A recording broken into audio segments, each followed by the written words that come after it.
Hi, I'm Jay, and this is the Honeywell 32001876-001 solenoid valve assembly.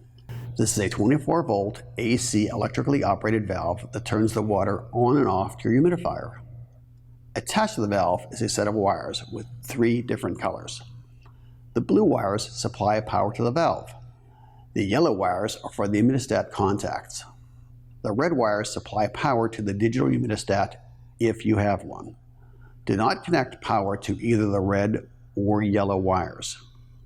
Pre-installed inside of the valve is a strainer screen, which filters the water before it passes through the valve, catching things like sand and dirt, which could otherwise cause blockage. Also included in this kit is a feed tube and nozzle. Voltage is the only important value listed on the valve itself. Other specifications, such as orifice size, vary based on the production year, but do not affect the operation of the valve.